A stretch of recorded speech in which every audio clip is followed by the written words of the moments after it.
Bienvenidos, buenos días a todos, bienvenidos a nuestro espacio de conversaciones ejecutivas, un espacio para actuar pensando distinto. Como siempre, bienvenidos a todos nuestros miembros de Foro de Presidentes, nuestros invitados y un agradecimiento especial a nuestro grupo coordinador de conversaciones ejecutivas en cabeza de Edgar Suárez, Carlos Puech, Clemen Quintana, Albeiro y Juan Carlos Dineras.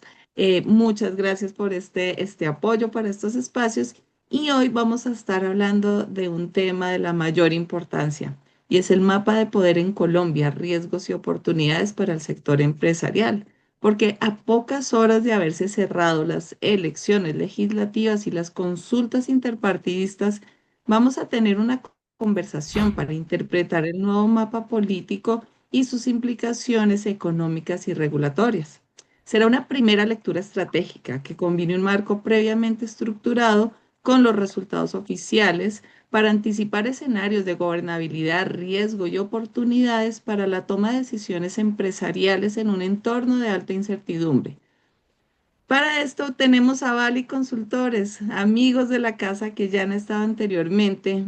Va a estar Jonathan Ávila, Alejandro Salas y Santiago Vélez. De Jonathan Ávila les puedo contar que es el CEO y socio fundador de Bali Consultores. Él es politólogo, maestro en Administración Pública de CIPA en Columbia University, máster en Relaciones Internacionales de la Universidad Externa de Colombia y la Escuela Diplomática San Carlos. Cuenta con más de 20 años de experiencia en el sector público y privado. Se desempeñó como asesor de diferentes congresistas de la República, participando y asesorando distintas campañas políticas. Ha consolidado una cercanía entre el sector privado y público como socio fundador y managing director de Bali Consultores, así como representante de un fondo de inversiones EMIR. Dentro del sector público ha asesorado a entidades gubernamentales como la Agencia Nacional de Infraestructura, ANI, Ministerio TIC y Agencia Nacional del Espectro, ANE. Y desde un ámbito gremial fue director de Prolicores, con amplio conocimiento en mercados económicos, consejería estratégica, corporativa y de asuntos públicos a nivel latinoamericano. Así que, como decíamos al principio, a pocas horas de haberse cerrado las elecciones legislativas, qué mejor que arrancar la semana con el análisis de expertos en el tema. Muy bienvenidos, Jonathan, Alejandro y Santiago, a este espacio. Bueno, después de haber hecho tan larga presentación de mí, de todas maneras, sí quiero dar espacio a Alejandro y a Santiago para que se presenten ellos. No, Entonces, primero que todo, buenos días. Yo soy Alejandro Salas. Yo he sido consultor en comunicaciones y en consultoría política durante un poco más de 20 años. Digamos que en términos de análisis de contextos y movimientos de poder, todo ese tiempo fui asesor del presidente Iván Duque durante su gobierno. He participado en campañas presidenciales de casi todo el espectro, es decir, desde centro izquierda hasta la derecha.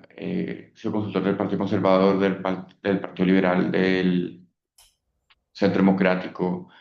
Hice la campaña de Marta Lucía Ramírez en el 2014 eh, y es profesor de opinión soy pública. profesor de opinión pública en una universidad.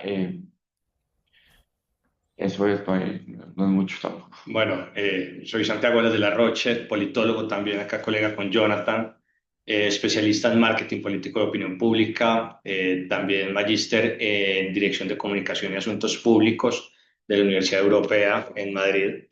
También pues he trabajado en campañas de distinta clase, tanto para alcaldía como para consejo, congreso. También he sido parte de UTLs, de partidos políticos y nada, yo creo pues que acá vinieron fue a oír los análisis más que las presentaciones de nosotros, pero sí es un gusto estar acá con ustedes y nuevamente mil gracias por esta oportunidad. Bueno, pues les pido disculpas si la presentación tiene algunos errores en números, etcétera, porque pues la terminamos a las 12:15 de la mañana. Entonces tal vez no sé si hay algo de información actualizada durante las 5 horas de la madrugada en la que pudieron haber hecho algún cambio. Pero pues si quieres tú puedes ir pasando al siguiente slide, Marcela. Si bien yo creo que evidentemente a todo el mundo le gustaría centrarse en las elecciones de la gran consulta, y creo que nosotros vamos a discutir bastante el tema porque al fin y al cabo eso cambia el panorama respecto a lo que viene ahora, que es las elecciones a la presidencia, primera vuelta en la jornada de mayo 31 y posteriormente en junio 21, la potencial segunda vuelta que a todas luces parece que va a ocurrir, tanto por el nivel de votos que se han obtenido en esta, como más o menos por cómo se han presentado las encuestas hasta el momento. Pero datos básicos de la consulta de la gran consulta sacó casi 6 millones de votos, lo que es bastante interesante para el candidato ganador, que es Paloma Valencia, que ella sacó casi como la mitad. Ahorita vamos a mirar los números, pero el punto es, entra con una fuerza importante. Claudia López hizo, creo yo, una consulta de uno con una persona que se llama Leonardo Huertas, que al final del día lo que hizo fue mostrar cuántos votos podría ella sacar ahí, pues se muestra como un ganador en la medida en que si uno toma solamente sus votos y los suma a los de la gran consulta, ya está hablando de unos 6,5 millones de votos de una población votante de opinión. Y finalmente Roy Barreras, que pues salió ayer inmediatamente a decir que esto había sido culpa de no haber permitido a la gente de izquierda votar por mandato directo del gobierno.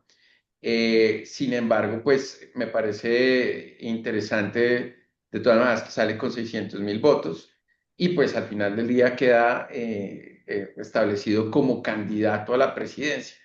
Entonces eso implica que de todas maneras como jugador político durante este periodo de tiempo tal vez lo vamos a encontrar. No creo que renuncie a la candidatura, teniendo en cuenta el tipo de político que es. Entonces pues va a ser muy interesante ver qué va a pasar durante este periodo de tiempo. Y las sanciones que eso representaría también. Que no participara. Que no participara representa sanciones para él pecuniarias. Ahora, entrando al punto de los votos en Congreso de la República, perdón, Gina, ¿estás diciendo algo? Ah, bueno. Respecto a las votaciones en el Congreso de la República, lo más interesante es ver cómo el pacto histórico se consolida con una gran mayoría en el Congreso. Termina sacando 25 curules de las 103 que hay en el Senado de la República. Esto no está en orden, de nuevo les pido disculpas un poco por eso, pero el partido sí, sí está en orden. El Centro Democrático saca la segunda mayoría con 17 curules, pero igual con una distancia de 1,3 millones de votos frente al pacto histórico. Le sigue el Partido Liberal, que pierde curules. Alianza Verde, que creo que perdió también. Alianza Verde perdió 3 curules, si no estoy... Y el Partido Conservador, que también pierde curules. De acá en adelante el tema es, todos los partidos que estaban en el Congreso de alguna otra manera pierden o quedan sin representación. Y lo interesante ahí ver es un poco el tema de cómo se generan alianzas con el fin de mantenerse, como por ejemplo en el caso del Partido Verde, que al final del día terminó convertido en una alianza entre partidos pequeños, con el fin de conservar las curules que hoy obtienen. Entonces, pareciera que no perdieron mucho, pero la verdad es que sí, si uno mira que esta vez le tocó hacer alianzas entre diferentes fuerzas para llegar al Congreso. Esta estrategia también la utilizó, por ejemplo, el Cambio Radical, que se unió con un partido cristiano y aún así pierde representación. El caso del pacto histórico, y de pronto lo podemos discutir un poco más adelante, si bien es tan rimbombante y se puede establecer con una gran mayoría, y ayer además pues sale Iván Cepeda a mostrarse como un gran ganador de la jornada, como tiene que ser, sí tenemos que entrar a mirar qué es ese menú que está dentro del pacto histórico y empezar a entender que hay una gran combinación de diferentes fenómenos, entre obviamente un voto de opinión creciente que hay que entender bastante, con un tema de votaciones regionales que hay que entender cómo se establecieron, que vienen desde octubre y pues que tienen que ver más con unas dinámicas muy típicas del gobierno de Colombia, que tienen que ver con el clientelismo. Si bien una de las conclusiones que vamos a obtener a partir de lo que estamos viendo iniciales es que el voto de opinión es creciente. De todas maneras, yo creo que eso hay que tomarlo con pinzas y hay que entender muchas de esas fuerzas regionales que simplemente están migrando de partido en partido y pues que en este sentido generan las mayorías en uno o en otro. Yo creo de todas maneras que sí es importante decir, la lista del Pacto Histórico y la del Centro Democrático fueron cerradas hace nada Mm. y fueron las que obtuvieron las dos mayorías, entonces, sin decir que entonces esa es la estrategia que va a ser exitosa para todas las elecciones, realmente fue muy exitosa en esta. Y además demuestra que, por ejemplo, pienso yo, de pronto ustedes, si tienen una opinión diferente en eso, me lo dicen. En un momento donde es tan difícil posicionarse, el jalar la imagen de un partido y tener muy claro cuál es su posición, sí le permite a un electorado tener mucho más claridad a la hora de ir a votar qué es lo que quiere hacer o no. Y lo otro, pues es que los partidos tradicionales definitivamente están en un proceso de decadencia bastante complejo.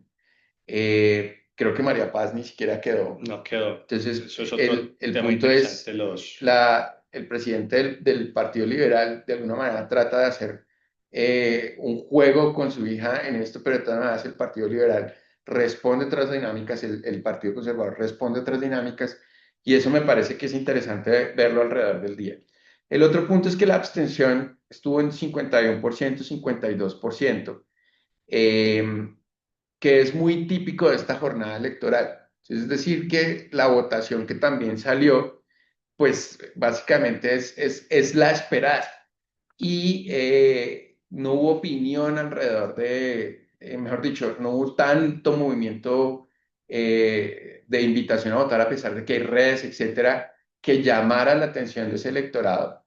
No fue una jornada más que haya sido particularmente violenta o que haya tenido problemas para que la gente saliera a votar. Me parece que además también es exitoso y da una garantía de lo que se viene para la presidencia en primera y segunda vuelta, porque lo que demuestra y consolida es que la registraduría y el Consejo Nacional Electoral como autoridades electorales sí tienen la capacidad de responder frente al reto de las elecciones y rápidamente además dar unos resultados electorales. Y desvirtúa todas las advertencias y señalamientos que venía haciendo el presidente previamente, que trataba de poner en duda pues, los resultados de estas elecciones. Yo no sé si ahí Alejo, Santi, ustedes tienen algo que decir respecto a este slide o sigo. No, yo creo que ahí es importante señalar lo siguiente, y es la perspectiva inicial era que esta consulta podría sacar menos votos que la que había sacado Equipo por Colombia hacía 4 años. Y no, esa es una consulta que superó ampliamente los votos que sacó Equipo por Colombia. Paloma sacó muchos más votos de los que sacó Fico Gutiérrez hace 4 años. Y lo que es más interesante es que aparece una figura muy nueva y muy fresca que atrae unos votos que no estaban pensados en esa consulta, que son los de Juan Daniel Oviedo. Si quieres, pasamos al siguiente slide, que ahí está un poco el tema de consulta. Sí, sigue.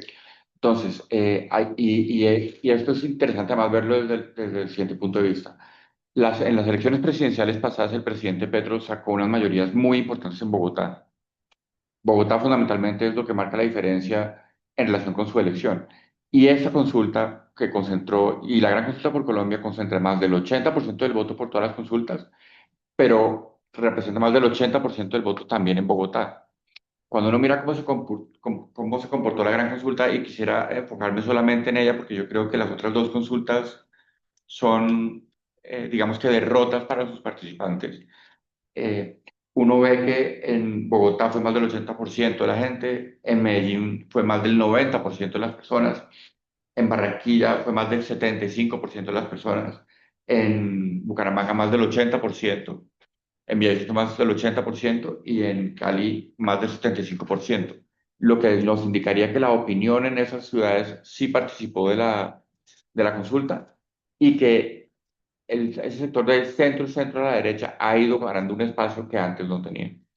Ahora, de todas maneras, son 8 millones de votos para la consulta, igual todo el mundo tenía que pedir el tarjetón frente a los 20 millones de la jornada, ¿no? Pero en relación con el comportamiento de las consultas en situaciones similares, tuvo una mejor participación que la consulta pasada. Perfecto. A ver, no, acá hay una cosa que tenemos que tener en cuenta, justo antes de esa comparación con las consultas de hace 4 años.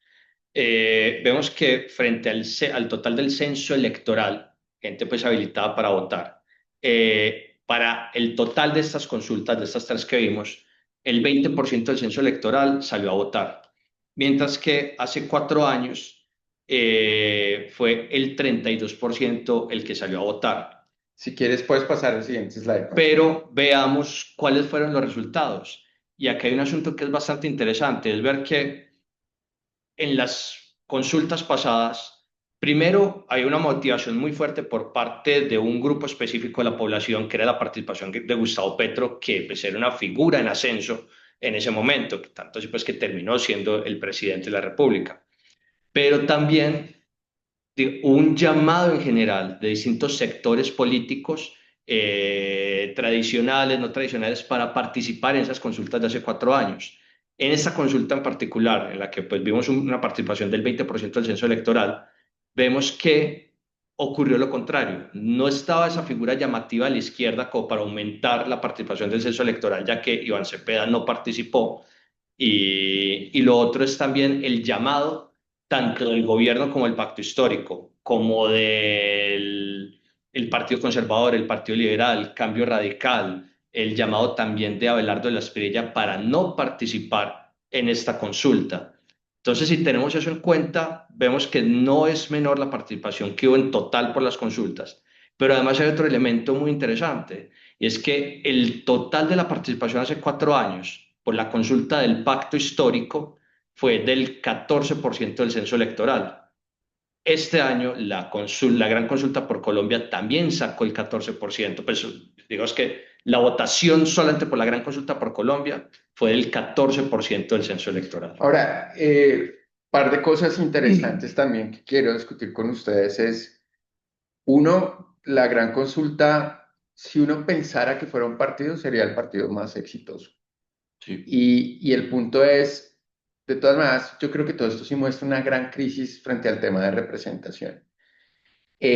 Hay unos personajes supremamente interesantes dentro de la consulta que sacan unas votaciones mucho más pequeñas en comparación con Paloma, pero de todas maneras sería muy interesante verlo cómo eso sido configurado si hubiera sido un partido político con unas capacidades técnicas, etcétera, que no se están viendo en los otros lados.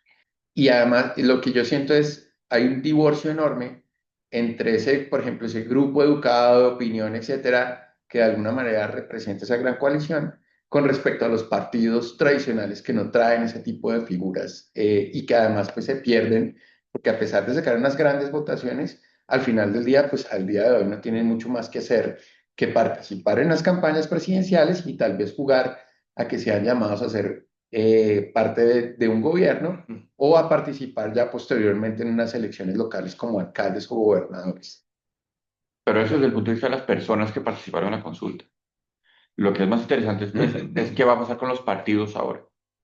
Porque en un escenario en el que la gran consulta, por ejemplo, a una votación menor o no hubiera llenado las expectativas, y aquí yo creo que es importante señalar que sí llenó las expectativas. Es decir, en un escenario de tanta polarización, 5 millones, más de 5 millones de votos es algo bien importante. Y pone a los demás partidos, porque el único partido que había en la consulta era el Centro Democrático, pone a los demás partidos a mirar con más interés la candidatura de Paloma Valencia. Y aquí hay una reflexión que me parece interesante, y es, las encuestas, por ejemplo, muestran a Abelardo de la Espriella muy sólido en la costa atlántica. Y cuando uno mira la votación de los partidos que impulsó a Abelardo de la Espriella, creemos, de Salvación Nacional, en la costa atlántica fue muy baja. Ahora, fue muy alta la del Pacto Histórico. Para ustedes, Salvación Nacional, que es el partido que está apoyando principalmente a Abelardo, sacó 3 curules al Senado. ¿Ya? Sacó el 3,76% de la votación. O sea, pasó raspando el umbral. Ahora, Paloma, lo otro es, ella saca una votación de 3.3, 3.2, no me acuerdo, pero el partido, 3,200. el Centro Democrático sacó 3, no, sacó 3. 3 millones. Entonces, al Sí. final también del día la pregunta es qué tanto fue una votación más allá de la votación del partido. esto es lo que es interesante, porque lo que parecería indicar eso es que el Centro Democrático le cumplió a Paloma, es decir, todo el ruido que había alrededor de la división del Centro Democrático No está. habría quedado silenciada, porque el Centro Democrático sacó 3 millones de votos, que es una muy buena votación, Total. y lograron traer 2 millones de votos de otra parte. Ahora, muy interesante ahí que más de 1 millón, es decir, más de la mitad de los votos adicionales en 9 candidatos, es decir, 8 que quedaban, los trajo uno, que fue Juan Daniel Oviedo.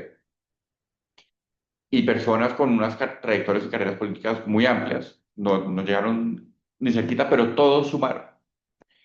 Y es bien interesante lo que va a pasar ahora, de ahora en adelante, y es cómo van a jugar estos candidatos dentro de un esquema en el que Paloma, para ganar, tiene que ser más que Uribe, tiene que ser más que el Centro Democrático. Sabe que Juan Daniel Oviedo representa eso, pero no puede ser solamente Juan Daniel Oviedo.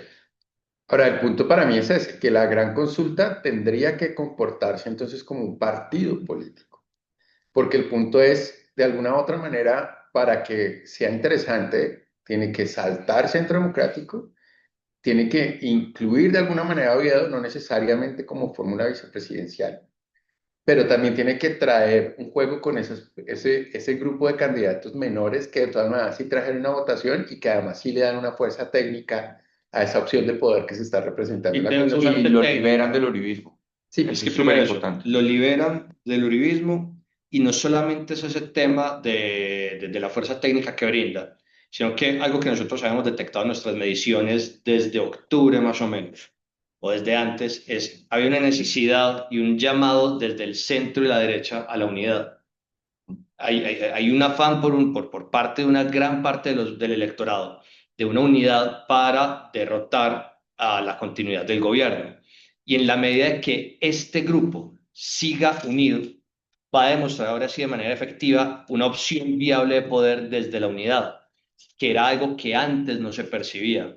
En gran parte, la consolidación de Abelardo de la Espriella tempranamente como un candidato viable se dio justamente por la incapacidad que se mostraba a priori de que ese grupo de los que llamaban como en el grupo de los uno, de los, bueno, que los minimizaban pues Los del porque no 2%. marcaban 1% en las encuestas inicialmente, se veía como una opción, no se veían como una opción viable de poder a pesar del llamado de unidad. No representaban para la gente esa unidad. Ahora con esta votación sí puede llegar a representar esa unidad, que eso es lo más importante también, que se perciba ante el electorado como una opción viable de poder. bueno, para cumplirles con el tema de hacer una presentación de media hora, quiero pasar, Marcela, rápidamente los siguientes slides y para que con eso abrimos preguntas y a partir de ahí respondemos. Vamos a volver un poco al tema del Congreso para hablar de cómo quedó la distribución. De todas maneras, es preliminar. De nuevo, esta presentación la terminamos a la medianoche. Pueden haber variaciones en algunas cosas, pero lo que les decía, Pacto Histórico, 25 curules, Centro Democrático, 17, ya hay Partido Conservador, 10, Partido Liberal, 13, Alianza Verde, 11, Cambio Radical termina en 7 curules, que eso es a mí, además en Alianza, En alianza me parece para un mantener la baño de agua personería fría jurídica. tremendo. Ahora Colombia 5, Partido de la U 8, Salvación Nacional 4-3, que es lo que está haciendo ahora, Circunscripción Indígena 2 y Oposición 1. Ahora, me parece que esto es muy importante para tener en cuenta frente a lo que se viene en temas de agenda de gobierno y agenda del próximo año, para no hablar del cuatrenio que se viene, y es cómo usted va a hacer un proceso de negociación con este grupo tan variopinto de personajes. Eh, la disciplina de partido no es precisamente algo que se resalte.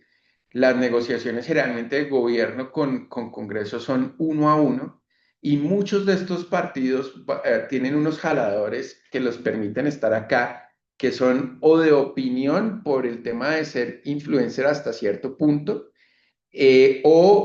son netamente de tipo clientelista, ¿sí? Y lo digo como politólogo, no lo digo a nivel negativo o crítico respecto a esa posición, que finalmente pues es Así una funciona. construcción de poder nacional que pues existe. Pero entonces el tema es hasta dónde usted va a permitir la disciplina dentro de esos partidos, lo puede establecer. Muchos de estos partidos juegan es para dar el aval y no tienen una representación ideológica realmente fuerte. Más el tema de la crisis de los partidos tradicionales, pues finalmente no le permite a usted entender muy bien cómo van a jugar frente a proyectos de ley. Y además en unos gobiernos tan diferentes como al menos los que se están proyectando ahora, que sería el de Iván Cepeda o el de Abelardo de la Espriella o el de Paloma Valencia o el de Fajardo, que vendrían a ser como las candidaturas más viables hasta este momento, ¿cierto? Entonces, lo que los invito a ustedes es a imaginar un poco esa configuración y obviamente frente a los temas que interesan como sector privado, que son los de seguridad, en donde va a estar el tema de tráfico de drogas, el seguimiento de los acuerdos de paz con grupos como las bandas y el ELN, el tema fiscal, que viene una reforma tributaria sí o sí, una disminución del tema del gasto público que va a ser muy diferente entre un gobierno y otro, el tema de la discusión de la reforma pensional y discusiones macroeconómicas como el tema de la inflación, a puntos como la inversión y productividad, en donde pues vamos a tener que ver cómo se va a establecer el tema de la seguridad jurídica para la propiedad y para la inversión, el tema de nearshoring, la agenda agropecuaria y el proceso frente al tema de crisis que puede generarse sí o no con el tema de energías. Y yo, pues, por ejemplo, vendría a mirar el eco de lo que está pasando en este momento en Perú con el tema del precio del gas, más el tema, obviamente, muy coyuntural de lo que está pasando en Irán, pero que al final del día le establece un tema de prioridades respecto a producción energética. Y finalmente, yo ahí tengo una pregunta respecto a qué vendría a ser para, con unos partidos en crisis cayendo en votaciones, la posibilidad de hablar de una reforma política y cómo eso puede o consolidar esas mayorías que estamos viendo entre el partido Pacto Histórico y el Centro Democrático alrededor de una nueva forma de hacer la negociación del poder de representación y la reforma a la salud. Sigue el siguiente slide, por favor. Cámara de Representantes todavía no es claro cómo se van a establecer las mayorías. A lo largo del día vamos a saber finalmente cómo quedaron.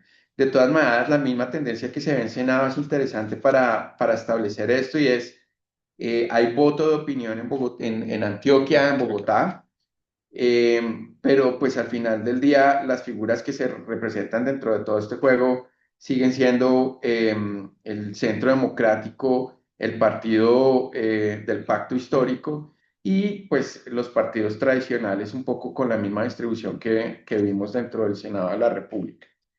De todas maneras, ahí queda ver, este cuatrienio fue marcado por unas mayorías del pacto histórico en la Cámara de Representantes que permitía muy fácilmente el paso de proyectos de ley en Cámara y se estrellaban en el Senado y no había un avance en ese tipo de proyectos de ley.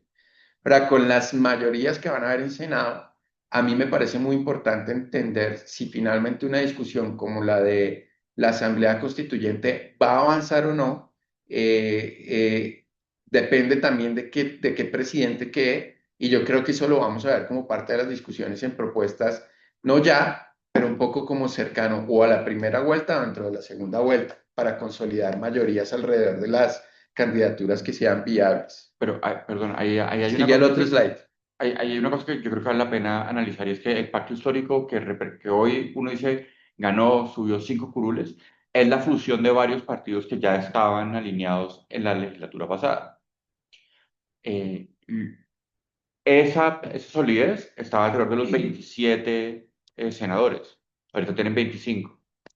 Y cuando uno mira que los partidos tradicionales, cómo se redujeron, sobre todo el golpe que recibe el Partido Conservador y el Partido Liberal, lo que no es tan fácil de entender es si va a tener una mayoría sólida un gobierno de continuidad como Cepeda o no, porque, porque no creo que sea tan directo pensar que el pacto histórico tiene la mayoría hoy en el Congreso, tiene 27, 25.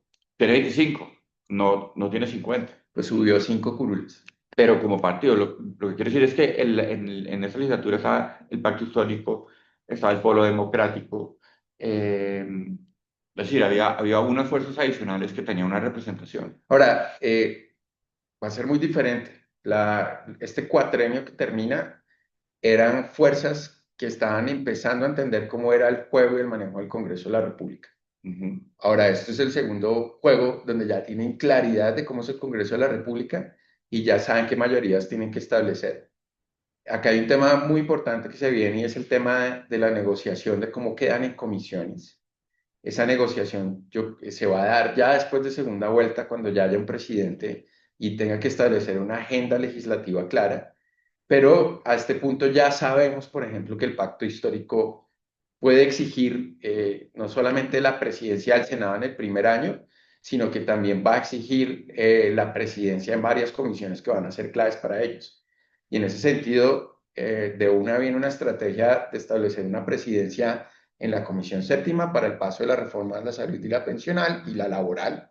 Y viene una presidencia en Comisión Primera que permite precisamente lo que estoy hablando de una discusión sobre el paso de una asamblea constituyente. De, Además, de cara a un gobierno de continuidad. claro, de todas maneras, el punto, por ejemplo, de asamblea constituyente tendría que verse si en un gobierno, por ejemplo, como el de Abelardo le funciona o no. Sí. No quiero discutir mucho ahí y generar polémica, pero yo creo que vale la pena analizar qué va a pasar en estos 2 meses. Ahí ustedes están viendo cómo los partidos perdieron curules. Sigamos no al siguiente, sino al penúltimo slide, el de nuevo balance de poder. Ahí un poco para cerrar, yo creo que ya les dejaría a ustedes para preguntas y dejo este slide ahí abierto un poco como para permitir la discusión.